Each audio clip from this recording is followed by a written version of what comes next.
Too smooth that mud talking to have your ass in a wreck. Who's signing your check? Pussy better do what he says. We shutting down shows. Ain't gotta put no price in your head. Man, I'm coming for your tongue for all that shit that you said. Gonna make the heat go boom, boom, boom, boom, boom, boom. What it is, I'm gonna tell you what it is. It's another profile. Sounds good? That's what it is, right? Welcome back to Gunner's Profiles, where we really get it in, we make it happen, we get it to cracking. That's a fact. We ain't even got to be doing no jacking. Just real talk, real spit, real speak from a real individual. Let's talk about a legend, okay? I've spoken with this man on the phone. I've interviewed him. I've spoken on him on my channel, Gunners Collective. If you haven't tapped in, go tap in. It's righteous and it's real over there as well. But I wanted to profile this guy because he's of legendary status, dispensa, in the city of Fresno.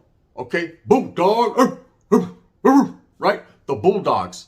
Fresno Bulldogs. And for those of you that don't know, I'm not going to sit here and go into the whole history on the history of the split between the Norteños and the Bulldogs. Just say the Bulldog faction holds their own. They've proceeded as such and they've done their thing. Their wiggle is real. And this Vato has been wiggling for decade upon decade, 40 years plus, man. He's been in the mix. He's been with the business and he continues to be, okay? We're talking about one, Mr. Phantom, Robert Galvan, right? Now, this Vato's story lightweight correlates with mine because we're pretty much the same age. Maybe a couple years difference, but we're of that same era, that late 80s, early 90s, anyone can get it, YA baby mentality.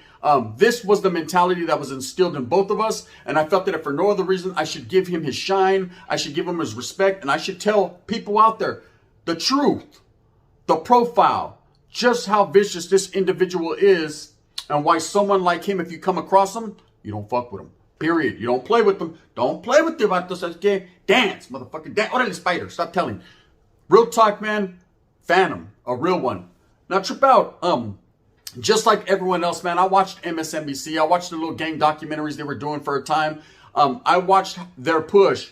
And I remember seeing this individual Phantom and something rang true about him. Something, I was like, man, I couldn't call it like an alcoholic, but at the same time, I was like, I've seen about them before. And then it dawned on me. Then it hit me. Well, this guy was in CYA. I remember his name was ringing bells in CYA when the fights were going on between the Norteños and the Bulldogs when the split happened and we were really getting it in. Of course, we never got to go to the same institution at the same point in time.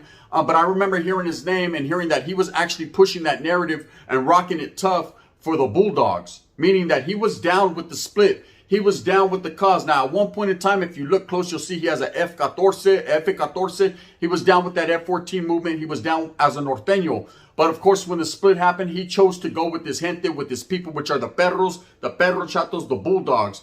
And that's righteously so. That's what you're supposed to do. You're supposed to rock with your people no matter what. And this Vato chose to do that. Okay, and for that, he's to be respected as a soldado because he's the true definition and the true meaning of a bulldog because he's been doing it for so long.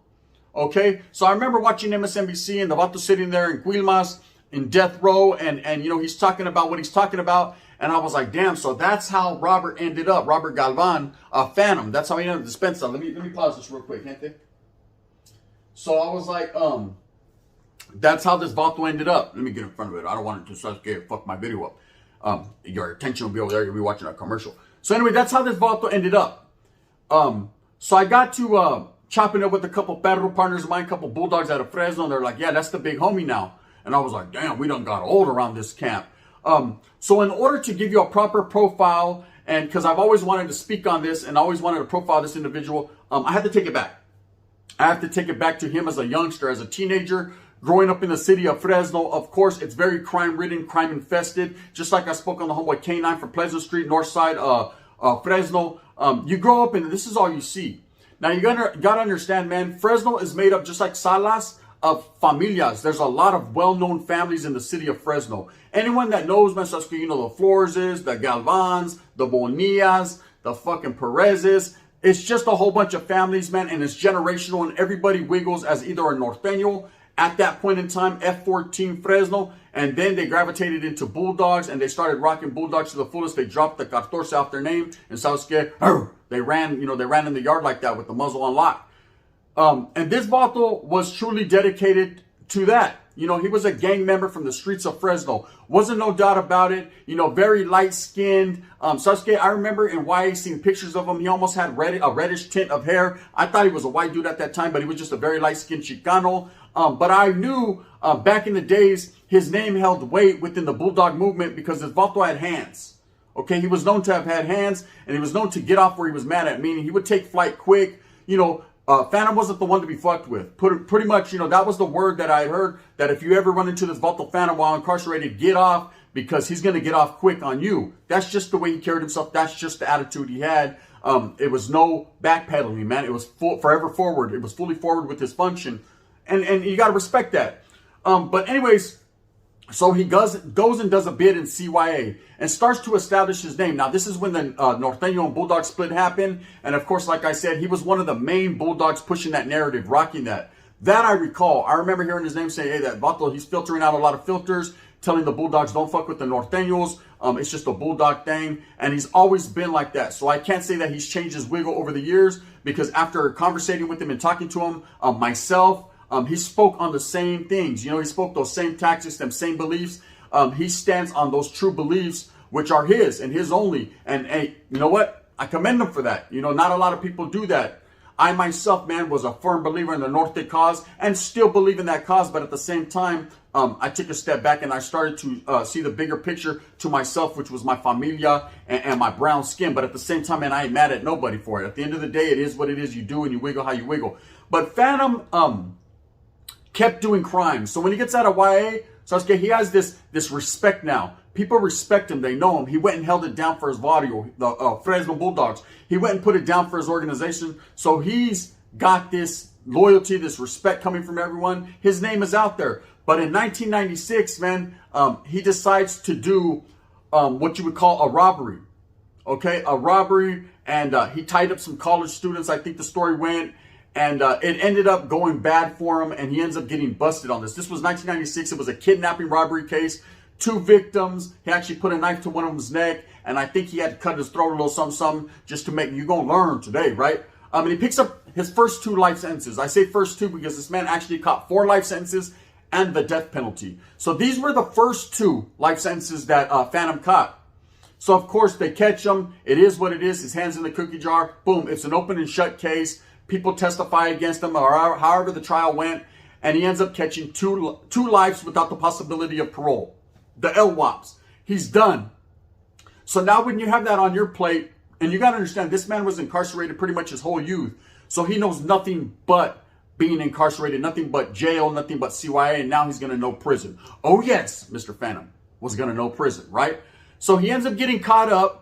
And he's sitting down in the Fresno County Jail. Now, for those of you that have never been to the Fresno County Jail, it's a dangerous place. They like to segregate people, but every once in a while, man, you'll catch someone slipping. And if they're Bulldogs, they bite. And if they're Norteños, they let the huelga bird fly. And if they're Sureños, they hit you with the jack flap. It's all good. Either way, Vatos will handle their business in the Fresno County Jail because they know it's a dangerous place to go. It's very grimy, and individuals will get off where they're mad at and fast as fuck. So he's in there, and a Placa starts to mess with Phantom. Starts to disrespect them. Now, everything I've always heard of Phantom, the way he carries himself, the charisma in which he displays, he's not an individual that you could take lightly or play with. He doesn't play like that. If he speaks words, those are spoken words. He means that shit, right? He stands behind what he says. So this Placa decides that for no other reason, he's going to start disrespecting Phantom, or one thing happened that led up to it, but Phantom actually fashioned up a pedazo, a piece, and went out into this oil yard and proceeded to get off on the CO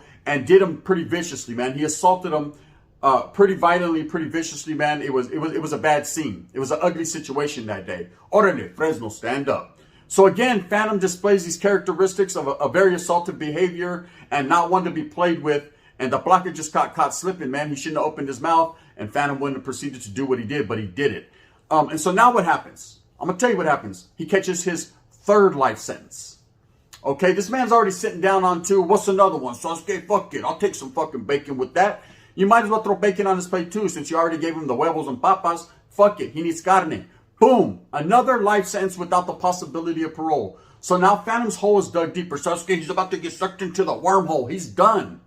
Okay, he's a done dilly. He's on his 3rd life sentence, and now he goes to prison. Okay, he goes to prison. He goes to reception. He's an active Fresno Bulldog. I know there's a lot of individuals that say, well, Charlie, them vatos ain't active. They're segregated on yards. And of course, I've said in a lot of my spills, nothing but respect to Fresno. They wiggle on main lines. Yes, they have their own main lines, and that ain't for the safety and security of just them. That's for the safety and security of the institution and other individuals anyways, because I'll tell you right now, man, if they put norteños and sureños out there, the Bulldogs will bite. They will get off fast and vice versa. That's just the way, that's the way Mexicanos and Chicanos roll. Vato, Latinos, period. If you're mad at your enemiga, you're going to get off where you are mad at. Facts, right? So anyways, he's sitting down on 3 life sentences, and he has a lot of, people are they're looking at him like a leader, an inspiration. Not because of all the time he's doing, but because of the movement that he pushes and the true beliefs in his faction, you know, the Bulldog, Fresno Bulldogs. So people are like, damn, that's the big homie, the big homie. And of course, he doesn't let any of this get to his head. You know, he's just doing his time, man. Hey, it's an unfortunate situation that he has to do all this time.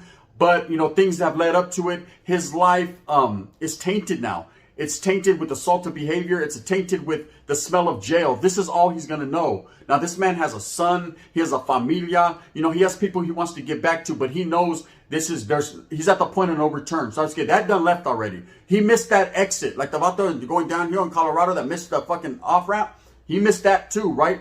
It's done. He's looking at a whole lot of time. And when you're in prison and you're a lifer, your mentality is different from someone like me, Johnny Come Lately, that's just coming in doing a little 4 to 6 years. So I was getting, and I'm about to wiggle on out and give me a carne asada burrito. There's no carne asada in this vato's future, and he knows this. So he's mad at himself and he's mad at the world. So that means the wind's blowing. That also means any motherfucker can get it, right?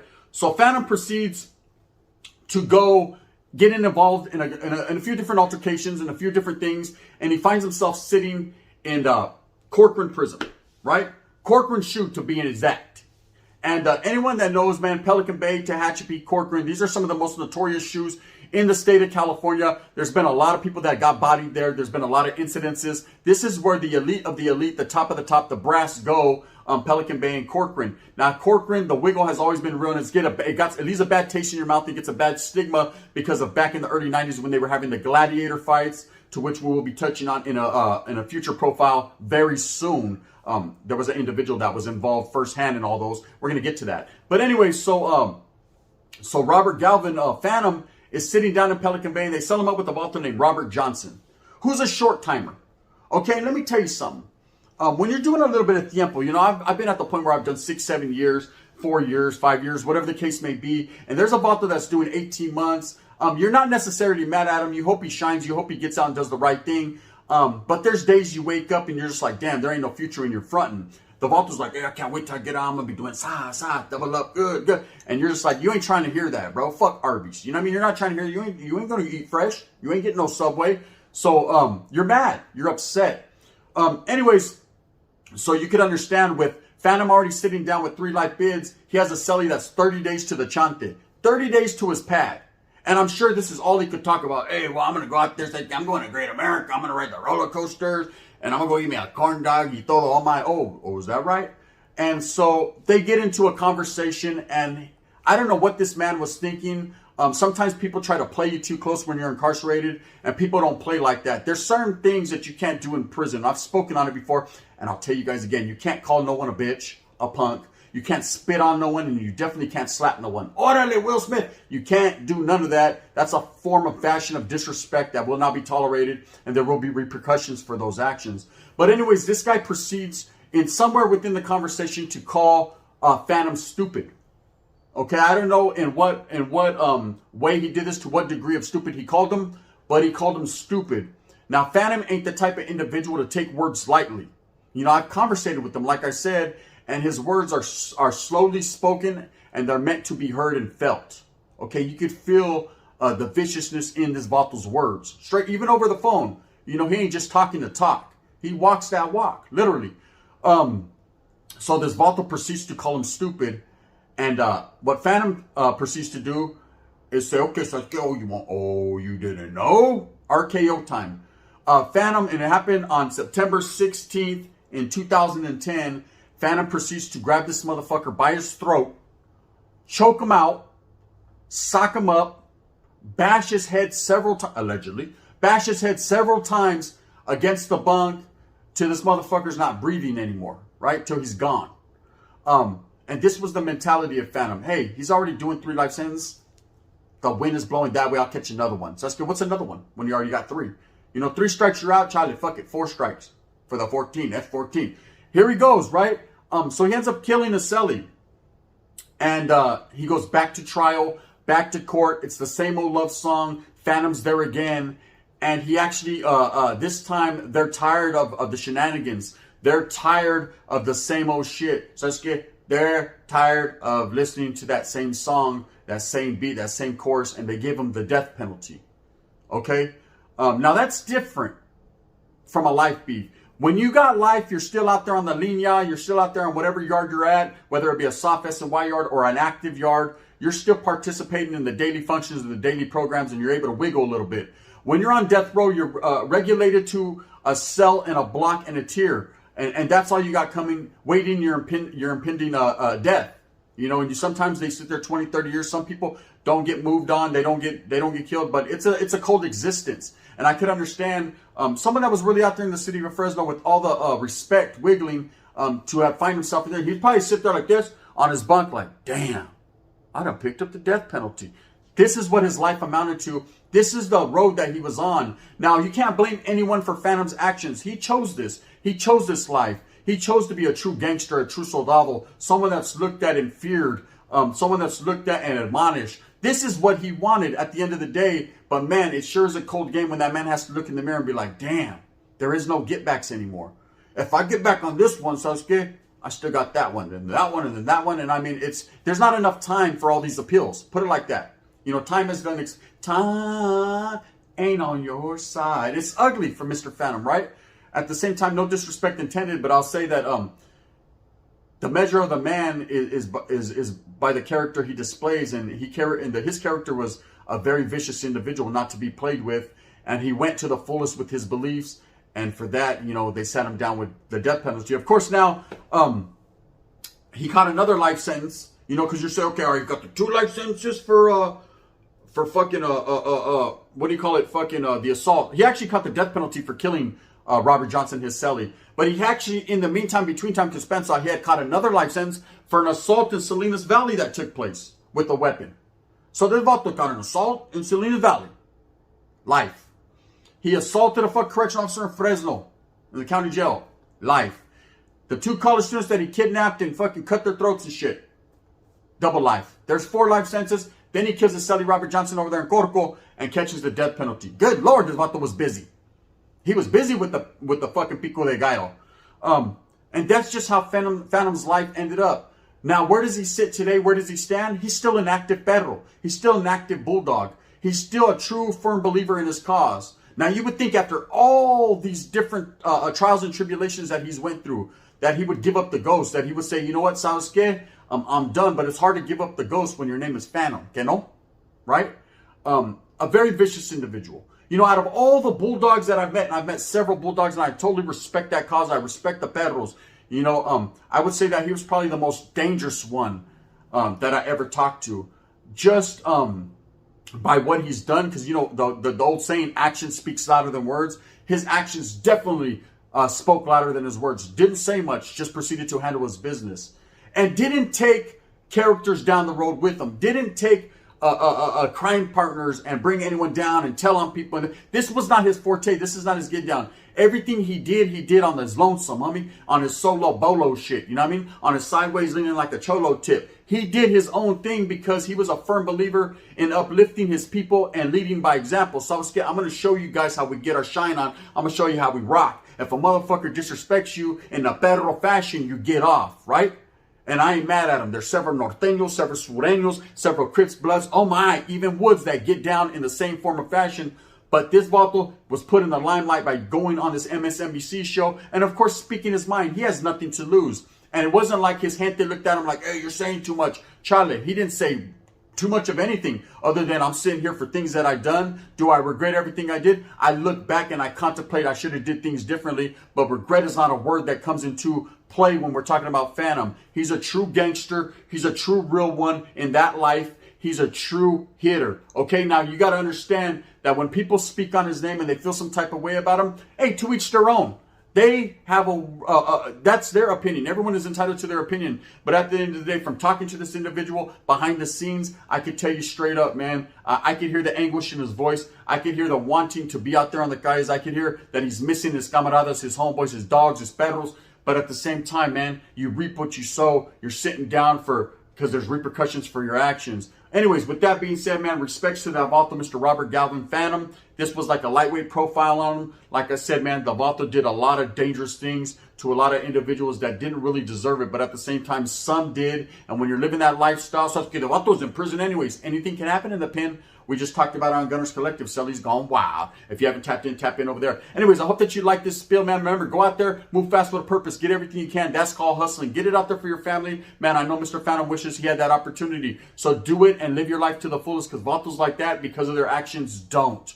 You know? Think twice before you're settled with Big Phantom. ¿Sabes? And don't ever call that Vato stupid. You already know what it is. If you like this, please like and subscribe. If you don't, you can hit that thumbs down, heavy as the head that wears that motherfucking Laker crown. You know what it is. The gun profiling. We're stopping. Woo! Like Ric Flair. I got another one coming tomorrow. Bang, bang. The gun. Gracias para todos.